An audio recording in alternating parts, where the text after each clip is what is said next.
मेरा थोड़ा सा किचन में काम कर लेते हैं। कर लो। शाजिया ये तुम ले आइयो पानी डाल के। जी बाजी जी। चलो फिर इसको रख दें। जी बाजी। उधर साइड पर रख देते हैं।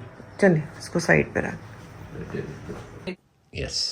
अस्सलाम वालेकुम एवरीवन, आई होप कि आप सब लोग ठीक ठाक होंगे। तो मुझे ये अभी रिसीव हुआ है और ये मुझे बिल्कुल एक सरप्राइज मिला है और मुझे तो ऑनेस्टली पता भी नहीं था कि आज मदर्स डे है।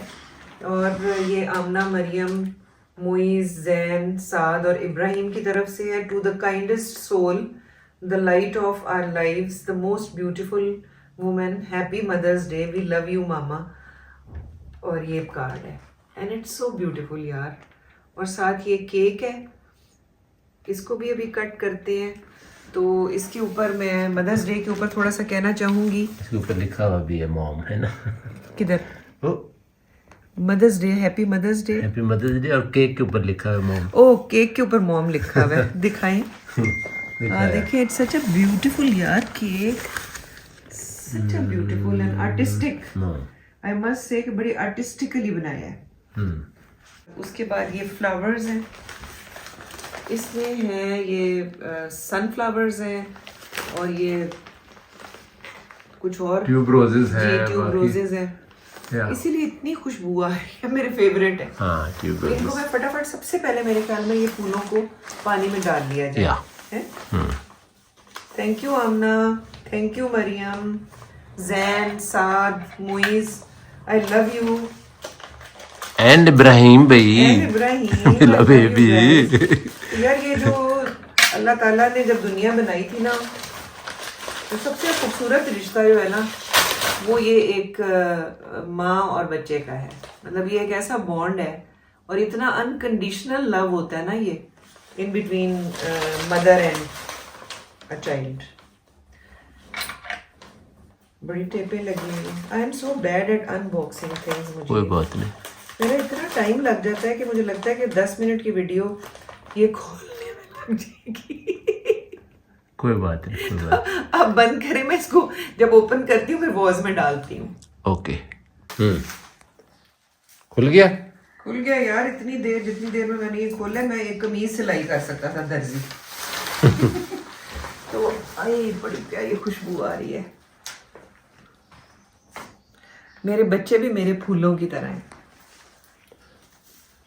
तो ये जो एक मदर चाइल्ड रिलेशनशिप है ना, उसके बारे में मैं बात कर रही थी कि ये बड़े खूबसूरत एक, इसको मैं थोड़ा सा ठीक करके लगा दूंगी, ठीक है ना? तो ये एक बड़े खूबसूरत सा एक रिश्ता है और इसीलिए अल्लाह ताला ने जो ये इतना प्यारा रिश्ता बनाया है, इसमें माँ के पाँव के नीचे जन्नत रखी है। अभी मेरी तो एक बेटी भी मदर है, यानी कि आमना। और मेरी माँ के बारे में भी मैं आपको आज बताऊंगी और कुछ पिक्चर्स भी अपनी अम्मी की दिखाऊंगी। She was a great lady और जो हमारी तरबियत उन्होंने की है ना, उन्होंने जितनी जान हमारे पे मारी है, रियली ऑनेस्टली मैंने शायद ना मारी हो। वो भी मैं आपको उसके बारे में बताऊंगी। मुजीब की अम्मी कैसी मदर थी वो भी मैं आपको बताऊंगी। तो अब केक की अनबॉक्सिंग कर लेते हैं।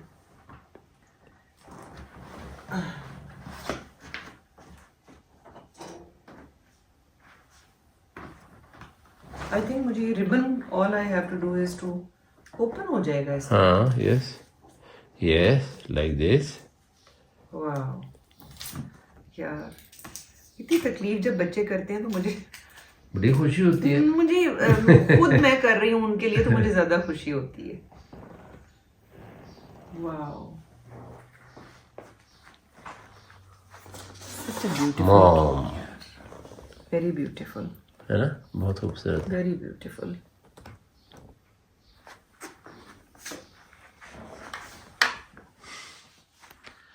तो अभी इसको कट करते हैं। बिस्मिल्लाहिर्रहमानिर्रहीम।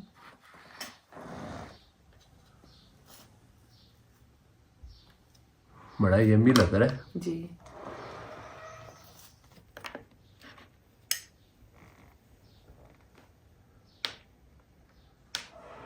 तो जी ये पहले मुजीब को चखाती हूँ, थोड़ी थोड़ी मॉम जो है ना मुजीब भी है बच्चों की। अच्छा। क्योंकि समटाइम्स मुजीब ने टोटल संभाल लेना होता था, बच्चों को चेंज करवाना और उनको खिलाना पिलाना, उसमें बहुत ज़्यादा हेल्प थी मुजीब की।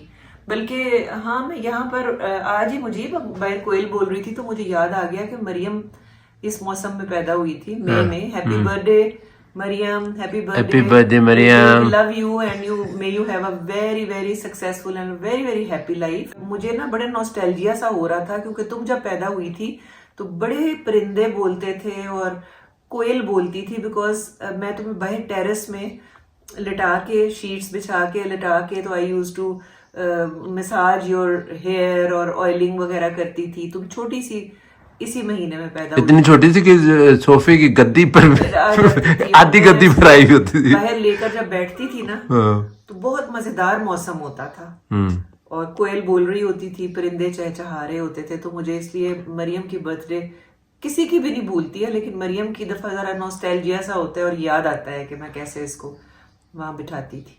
तो मुझे भी एक केक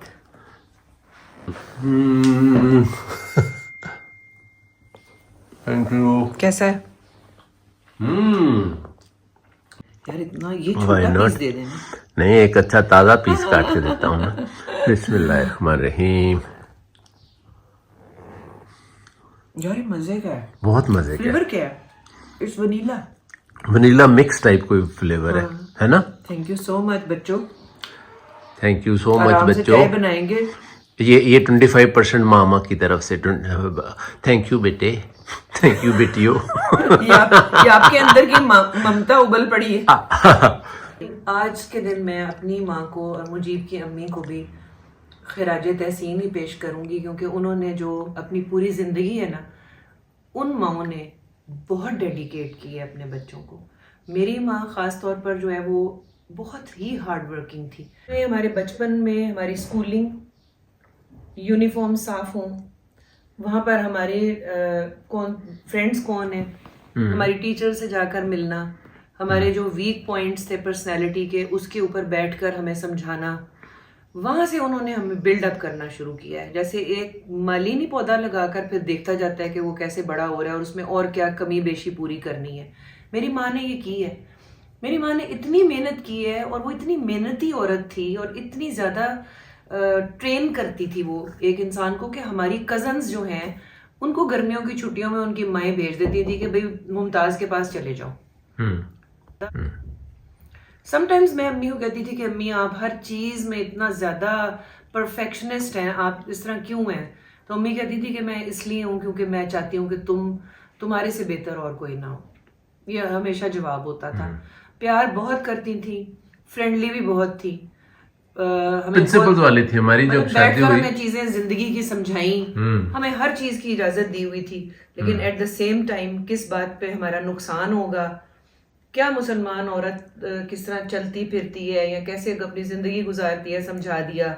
उसके बाद शी लेफ्ट अस, मतलब अम्मी ने उसके बाद हमें बड़ी आज़ादी दे दी। एक ज़माना था कि हम तीनों बहनें मेडिकल कॉलेज में हॉस्टल में रहा करती थी और हमारा कॉन्डक्ट इतना अच्छा था कि हमारे टीचर्स स्पेशली हमारा जिक्र किया करते थे कि ये जो रहमान सिस्टर्स हैं ये बहुत अच्छी तरबियत लेकर कहीं से आई नहीं है। फिर भी अम्मी ने बीच में छापे लगाने, मतलब अचानक आ जाना और आकर सबसे पहले हमारी अलमारियाँ देखनी, तो उसमें हमारी हम तीनों बहनों में से जिसकी अलमारी साफ़ नहीं होती थी उसको बताना, और हमारे फिर प्रोफेसर से मिलना कि हमारी पढ़ाइयाँ कैसी जा रही हैं और क्या, यानी ये सारा कुछ। सख्ती भी की है, मतलब कई दफ़ा ये होता था कि कोई ऐसी बात हमने कह दी तो जूती उतार के मारी, मैं तो आगे से डॉजिंग देती थी। अम्मी ने इधर से मारी जूती, मैं इधर हो गई, वो इधर से गुजर गई, फिर अम्मी कहती थी वापस लाओ। मतलब लेकिन ये कोई एक सीरियस किस्म की छितरौल नहीं होती थी, बल्कि वो खुद भी हंस रही होती थी उस वक्त। लेकिन एक सिंबॉलिक मार होती थी। हाँ, पहनने ओढ़ने में इंतहाई नफीस। मैंने आज तक नहीं देखा कि अम्मी ने कोई ऐसी चीज़ जो है वो पहन ली हो।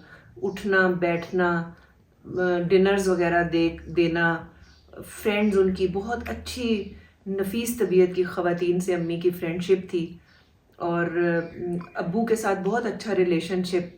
तो एक बड़ा स्टेबल घर था हमारा, और वो it was just because of my mom. अम्मी ने अगर घर को के हालात ख़राब किए हुए, हमें कभी नहीं पता होता था कि हमारे घर में किसी चीज़ की कमी हुई है। होता था, अप्स एंड डाउन्स होते थे।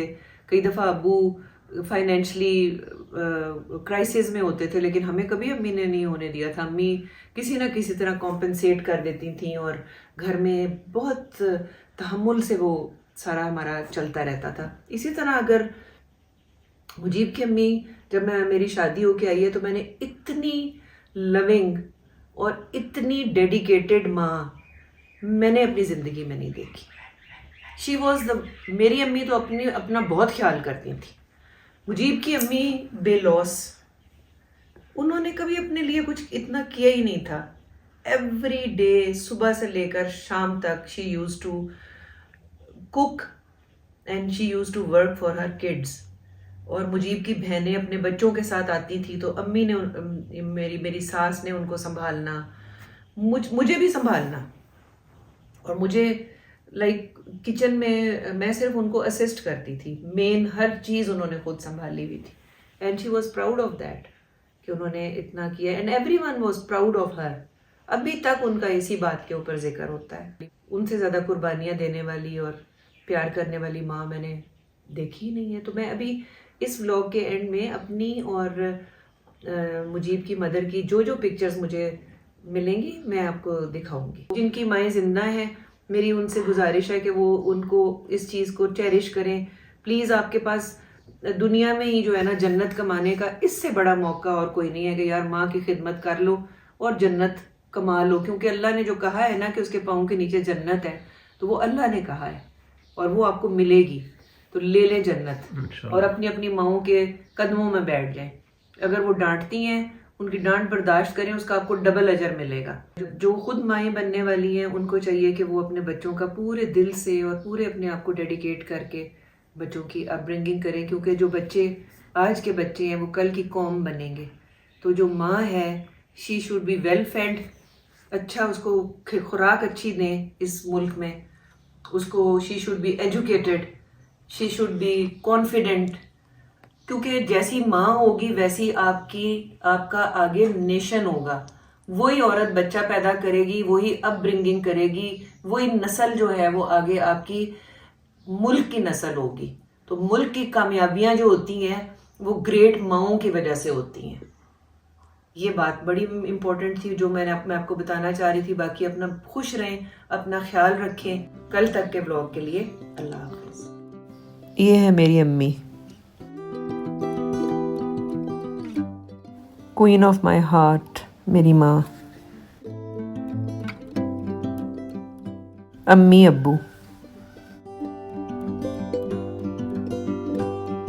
मेरे पास ह्यूज कलेक्शन है अम्मी अब्बू की तस्वीरों की, हमारे बचपन की तस्वीरों की, जो मैंने बहुत संभाल के रखी हुई हैं और वो मेरी बड़ी स्पेशल पोजेशन है।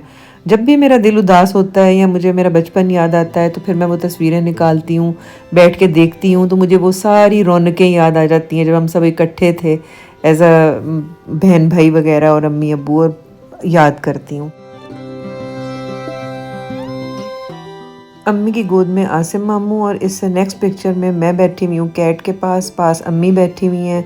आसमा बाजी फ्रॉक पहन के खड़ी हुई है और पीछे है हमारी नैनी, और यहाँ पर अम्मी और अब्बू और पीछे आसमा बाजी खड़ी हुई है। ये है मुजीब की मदर, मतलब मेरी मदर इन लॉ, और सेकंड पिक्चर में मुजीब की फुप्पो खड़ी हुई है मेरी मदर इन लॉ के पास और गोद में है मुजीब।